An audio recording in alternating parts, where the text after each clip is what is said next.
আসসালামু আলাইকুম রহমতুল্লাহি ওবারাকাতু। রাসূলুল্লাহ সাল্লাল্লাহু আলাইহি সাল্লামের স্বাস্থ্যবিধান ও আধুনিক চিকিৎসা বিজ্ঞান কি বলে?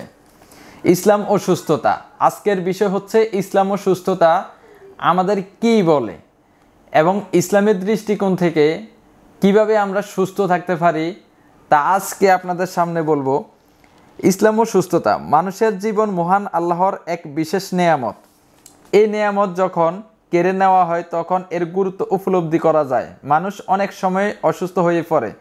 যদি অসুস্থতা মুমিনের জন্য পরীক্ষা স্বরূপ, তবে সুস্থতা এক বড় নেয়ামত।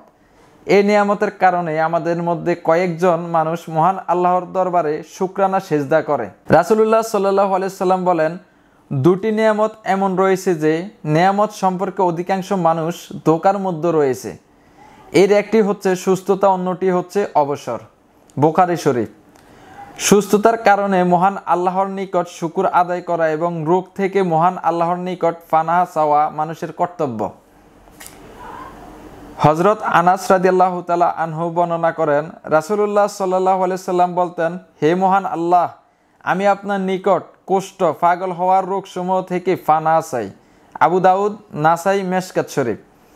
হযরত আব্দুল্লাহ ইবনে ওমর রাদিয়াল্লাহু তাআলা আনহা বর্ণনা করেন, রাসূলুল্লাহ সাল্লাল্লাহু আলাইহি সাল্লাম বলতেন, হে মহান আল্লাহ, আমি আপনার নিকট সুস্থতা, হারাম থেকে আত্মরক্ষা, আমানত, সুন্দর চরিত্র এবং তকদিরের উপর সন্তুষ্ট থাকার জন্য আবেদন করছি। মেশকাত শরীফ। হযরত আবু বকর রাদিয়াল্লাহু তাআলা আনহু বর্ণনা করেন, রাসূল সাল্লাল্লাহু আলাইহি সাল্লাম একদিন মিম্বরে কেঁদে ফেলেন এবং বলেন, সুস্থতার জন্য দোয়া করো, কারণ ঈমানের পর সুস্থতার চেয়ে বড় কোনো নিয়ামত দেওয়া হয়নি। কথা হচ্ছে মহান আল্লাহর প্রথম বড় নিয়ামত হচ্ছে ঈমান, দ্বিতীয় বড় নিয়ামত হচ্ছে সুস্থতা। তো আমরা এই দুইটা জিনিস জানতে পারলাম। প্রথমটা হচ্ছে ঈমান, এটা হচ্ছে সর্বপ্রথম মহান আল্লাহর কাছে পছন্দনীয়, এবং দ্বিতীয় পছন্দনীয় হচ্ছে সুস্থ থাকা। আমরা মুমিনরা যাতে কি সুস্থ থাকি। এরপরে বলেন, তিরমিজি, ইবনে মাজাহ, মেশকাত, এই তিনটা হাদিসে এটা উল্লেখ করা আছে। রাসূল সাল্লাল্লাহু আলাইহি সাল্লাম হযরত আব্দুল্লাহ ইবনে ওমর রাদিয়াল্লাহু তাআলা আনহুকে বলেন, পাঁচটি জিনিসের আগে গনিমত মনে করবে। 1 নাম্বার বার্ধক্যের আগে যৌবনের, 2 নাম্বার রোগ আক্রান্ত হওয়ার আগে সুস্থতার, 3 নাম্বার হচ্ছে দরিদ্র হওয়ার আগে সচ্ছলতার, 4 নাম্বার হচ্ছে ব্যস্ত হওয়ার আগে অবসরের, 5 নাম্বার হচ্ছে মৃত্যুর আগে জীবনের। গুনিয়াতুত তালিবিন।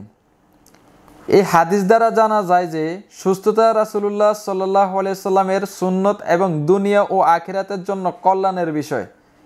মহান আল্লাহর নিকট শুকর আদায়ের এবং কৃতজ্ঞতা প্রকাশের উত্তম উপায় হচ্ছে নামাজ আদায় করা এবং ইসলামের অনন্য হুকুম আহকাম মেনে চলা। এতে বান্দা তার উপর অর্পিত দায়িত্ব শুধু পালন করে না, বরং তার দেহ মনের সতেজতা এবং সুস্থতার প্রমাণও পাওয়া যায়। আসসালামু আলাইকুম রহমতুল্লাহি ওবারাকাতু। রাসূলুল্লাহ সাল্লাল্লাহু আলাইহি সাল্লামের স্বাস্থ্যবিধান ও আধুনিক চিকিৎসা বিজ্ঞান কি বলে? মহান আল্লাহ তাআলার বান্দারা থাকবে এবং রাসূলের উম্মতরা থাকবে পরিপূর্ণ সুস্থ এবং শক্তিশালী। আমাদের কর্মজীবনে থাকবে শক্তিশালী, ইবাদত জীবনে থাকবে শক্তিশালী, কিন্তু মহান আল্লাহর সামনে থাকবে দুর্বল। কিন্তু মহান আল্লাহ ছাড়া কোনো ব্যক্তি, কোনো নেতা বা কোনো কারোর সামনে এই উম্মত এবং এই বান্দা দুর্বল থাকবে না। আমরা সবাই বিশ্বাস করি এক আল্লাহ ছাড়া দ্বিতীয় কোনো ব্যক্তির কাছে আমরা মাথা নত করব না, দ্বিতীয় কোনো ব্যক্তির সামনে আমরা দুর্বল হব না। এর জন্য আমাদের শারীরিক ও মানসিক সুস্থতা লাগবে, সেটা ইসলামের দৃষ্টি থেকে, এবং রাসূলুল্লাহ সাল্লাল্লাহু আলাইহি সাল্লামের স্বাস্থ্যবিজ্ঞান আমাদের এবং আধুনিক স্বাস্থ্যবিজ্ঞান আমাদের কি বলে।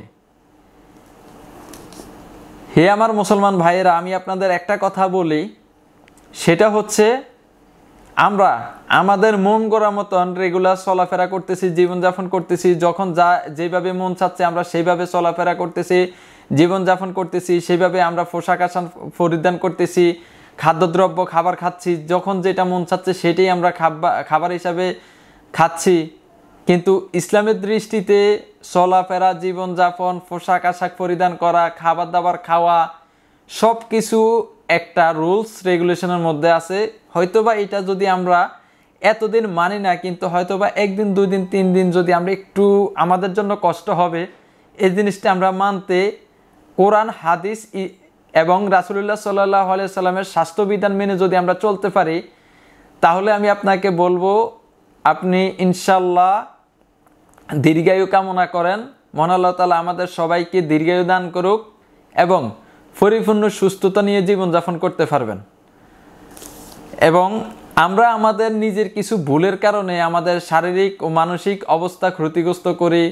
দেখা গেছে হঠাৎ করে আমরা অসুস্থ হয়ে পড়ি, হঠাৎ করে আমরা যেই কোনো কিছুতে ভেঙে পড়ে যাই, হঠাৎ কোনো কিছুতে আমরা যখন চলতে যাই তখন আমরা পিছু হয়ে যাই, অ্যাক্সিডেন্ট করে ফেলি। আমাদের কাজে কর্মে আমাদের ইবাদতের মধ্যে কোনো মন মানসিকতা বসে না, কোনো মন বসে না। আমাদের চিন্তা ভাবনা সকল কিছু নিয়ে সবসময় খালি খারাপ চিন্তা ভাবনা আসে। একটা সময় গিয়ে আমরা হয়তো বা শয়তানের দোষ দেই যে না আমরা শয়তানের কি পাল্লায় পড়েছি, শয়তানের দোকায় পড়েছি, এরকমটা আসলে না। এগুলো আসলে শয়তানের দোকায় পড়ি, বাট আমাদের মধ্যে এমন কিছু আছে যেই ভুলগুলো আমরা করি, কিন্তু এই ভুলের কারণে আমাদের সব কিছু ক্ষতিগ্রস্ত। তো আজকের এই বিষয়টা যদি আপনারা জানতে পারেন, আমি বলবো যে আপনি কোনোদিনও ক্ষতিগ্রস্ত হবেন না, সবসময় ফিট থাকবেন, সুস্থ থাকবেন। মহান আল্লাহ তাআলা আমাদের সকলকে সুস্থতা দান করুক। তো বিষয়টা হচ্ছে ইসলাম ও সুস্থতা। আমরা যদি ইসলামের দিক নির্দেশনা শুনে যদি আমরা জীবনযাপন করতে পারি, তাহলে আমাদের জীবন সুন্দর, যৌবন সুন্দর এবং দুনিয়া ও পরকাল দুইটাই সুন্দর। তো আজকের ভিডিওটা সকলে স্কিপ করে দেখবেন না, অবশ্যই পরিপূর্ণ ফুল ভিডিওটা দেখার জন্য আমি আপনাদেরকে অনুরোধ করছি। ভালো লাগলে বেশি বেশি করে শেয়ার করে দিন। ইসলামের দৃষ্টিতে এইসব ভিডিও যদি আপনারা বেশি বেশি শেয়ার করেন, আপনার দ্বারা আরও শত শত হাজার হাজার মুমিন মুসলমান ভাইয়েরা উপকৃত হবে, এতে করে আপনিও লাভবান হবেন। তো আশা রাখছি আজকের ভিডিওটা আপনার কাছে কেমন লাগলো। যদি ভালো লেগে থাকে বেশি বেশি শেয়ার করে দিন, লাইক করুন, কমেন্ট করুন, অবশ্যই আপনার মতামত জানিয়ে দিবেন এবং আমাদের চ্যানেলটি সাবস্ক্রাইব করে আমাদের প্রতিনিয়ত এরকম মূল্যবান ভিডিওগুলো পেতে হলে আমাদের সাথেই থাকবেন। ধন্যবাদ। আসসালামু আলাইকুম।